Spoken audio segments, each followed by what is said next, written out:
Halo semuanya para pecinta manhwa, kali ini Mimin akan melanjutkan cerita sang tuan muda klan terkuat yang dianggap lemah kembali ke masa lalu.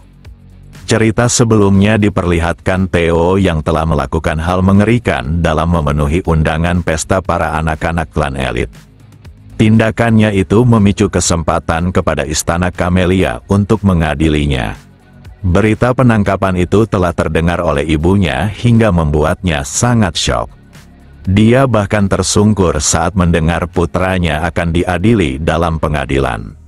Kepala pelayan pun memberitahu jika tuduhan yang dilimpahkan kepada tuan mudanya disebabkan undangan pesta yang baru saja dihadirinya. Mereka menuduh jika Theo telah melakukan pemberontakan yang melukai para tuan muda dari berbagai macam klan. Ibunya sangat khawatir, tapi dia yakin putranya pasti akan melewatinya karena Theo sudah dewasa. Hal yang perlu dilakukannya hanyalah mengharapkan putranya kembali dalam keadaan baik-baik saja.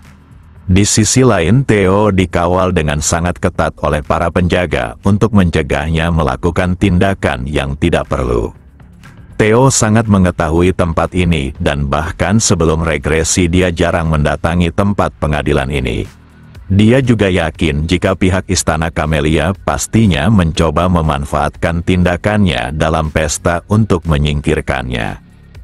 Membawanya ke dalam pengadilan sama halnya dengan mempertanyakan kepantasannya sebagai salah satu dari kandidat penerus. Walau para musuh berniat menghancurkannya, tapi Theo akan menunjukkan arti dari seseorang yang pantas ditakuti. Dia akan menjadikan pengadilan ini batu loncatan untuk menunjukkan bagaimana integritasnya serta pengaruhnya dalam klan Ragnar. Tanpa basa-basi, Theo diminta untuk memasuki aula pengadilan untuk diadili sekarang juga. Meski situasinya akan mencekam, tapi Theo takkan tunduk pada siapapun meskipun harus kehilangan kepalanya. Tempat besar ini akan dirinya jadikan panggung yang pantas menunjukkan otoritasnya sebagai penerus klan Ragnar. Dia dapat melihat para tetua yang hadir merupakan orang-orang hebat dalam wilayah timur ini. Yang pertama adalah Julius Ragnar sekaligus Kapten Kalaveri Naga Sirah Putih yang sebelumnya sangat tertarik padanya. Lalu terdapat salah satu dari 9 naga yang melindungi klan Ragnar sekaligus Direktur Badan Intelijen Pusat, yaitu Roivan. Kemudian dihadiri Nyonya Osa Ragnar yang dijuluki si Pedang Naga. Jika Theo seperti dirinya yang dulu, maka dia pasti sudah tercengang sampai susah bernapas melihat orang-orang hebat berkumpul. Sosok ini adalah Wolfgang Ragnar dan dia merupakan ketua 9 naga yang menjabat sebagai ketua dewan tertinggi. Dengan santai Theo menyapa ketua dewan di depannya karena tak menyangka mereka akan bertemu dalam situasi seperti ini. Berdasarkan pengetahuan masa lalunya, Wolfgang merupakan sosok yang sangat menghargai garis keturunan sehingga tidak akan menyukai anak haram seperti dirinya yang berasal dari wanita kasta rendah. Bahkan dia tak berusaha menyembunyikan raut wajah ketidaksukaannya tersebut. Lalu Wolfgang meminta Theo menghentikan sapaan itu dan akan memulai pengadilan kejahatan yang telah dilakukannya. Dia pun menyebut beberapa anggota klan yang telah mengajukan protes atas tindakan Theo yang memotong tangan keturunan mereka. Bahkan para klan itu berniat memutuskan hubungan dengan keluarga utama. Maka dari itu Wolfgang yang merupakan bagian dari keluarga Ragnar mempertanyakan apakah Theo bisa mempertanggungjawabkan tindakannya. Hal yang dilakukannya sudah mempermalukan kehormatan klan Ragnar, bahkan bisa melemahkan kekuatan klan dengan kehilangan dukungan para klan lainnya. Dengan santai Theo menjawab jika yang dikatakan oleh ketua dewan tidaklah salah. Dia mengakui dirinya yang telah ceroboh hingga melakukan tindakan seperti itu. Siapa sangka Theo menunjukkan sifat angkuhnya dengan mengatakan jika dia seharusnya tidak memotong tangan mereka melainkan lehernya hingga tergeletak ke lantai.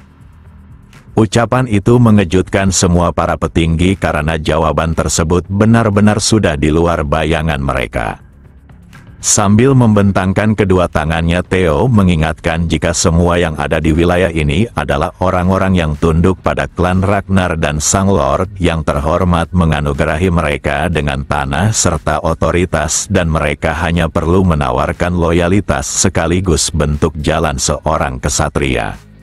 Tapi sekarang mereka berani mengancam Sang Lord yang telah bermurah hati pada mereka.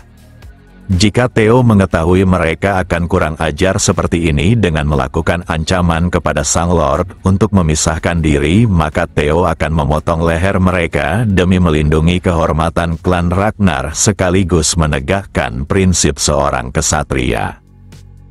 Tak hanya para anak-anak mereka, tapi orang tua mereka juga telah menginjak kehormatan klan Ragnar yang telah dijunjung tinggi selama ribuan tahun, dan kenyataan tersebut membuat dirinya sebagai keturunan klan Ragnar sangat murka. Ucapan yang penuh keberanian itu mengejutkan Julius dan yakin jika pengadilan ini takkan berlangsung dengan mudah, karena Theo bukanlah sosok yang akan tunduk begitu saja.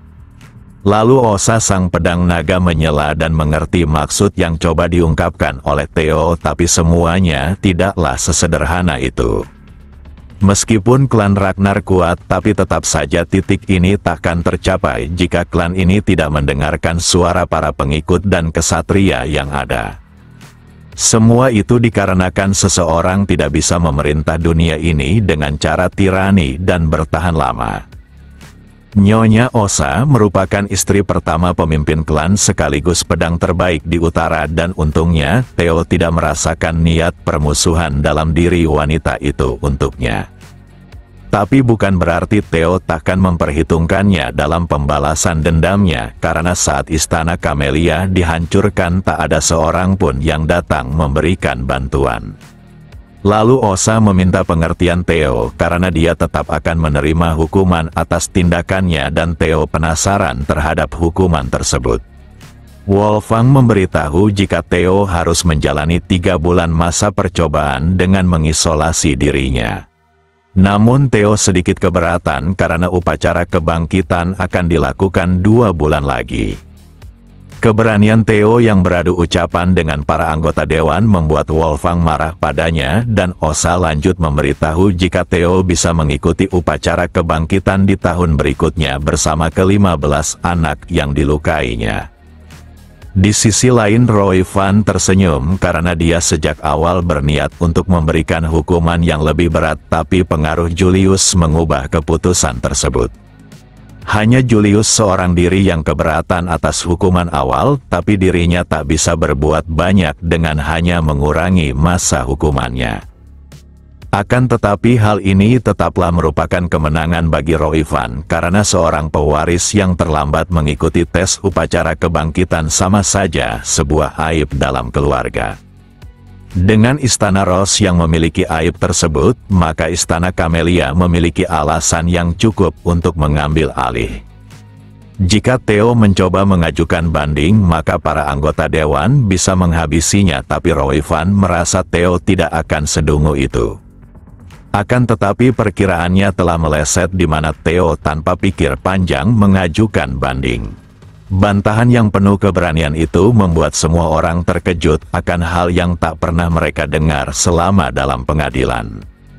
Roy Van terus tertawa karena keangkuhan Theo sungguh tak kenal batas, dan pengajuan banding ini akan membuat rencananya lebih mudah. Lalu Julius mempertanyakan apakah Theo mengetahui arti dari ucapannya. Theo menebak jika hukuman ini sudah sangat ringan dan semua itu pasti campur tangan Julius. Tapi tetap saja dia tak bisa menerimanya, dan bagi klan Ragnar yang kuat dan terhormat, pengajuan banding sama saja dengan pernyataan perang. Keputusan ini sangatlah berbahaya, bahkan bisa mengakhiri hidupnya, tapi untuk mendapatkan sesuatu yang besar maka dia harus siap mengorbankan segalanya. Di hadapan para anggota dewan, Theo tersenyum tanpa rasa takut, dan saat ini skenario utama akan dirinya mulai. Sementara itu di sebuah tempat di utara yang tersembunyi telah terjadi pembantaian. Tempat itu telah dihancurkan sepenuhnya hanya dengan 2 orang saja. Siapa sangka pelakunya adalah Remington dan Evelyn demi menyelesaikan tugas yang diberikan oleh Theo. Awalnya mereka cukup ragu, tapi apa yang mereka temukan persis seperti yang dikatakan oleh tuan mudanya. Dengan ini mereka yakin jika Roy Van dari Istana Camellia akan mendapatkan pukulan yang sangat telak. Wolfgang tak menyangka jika Theo memilih menyelesaikan masalah ini dengan perang total, padahal semuanya dapat diatasi dengan 3 bulan hukuman. Dia merasa jika Theo sudah melewati batas dengan sangat arogan seakan mampu melawan ke-15 klan yang saat ini penuh kebencian padanya. Tanpa bergeming Theo menegaskan jika dia sudah memikirkan semuanya sebelum bertindak. Jika terdapat kasus yang memiliki perbedaan penyelesaian, maka melakukan perang merupakan upaya yang seharusnya dianggap normal.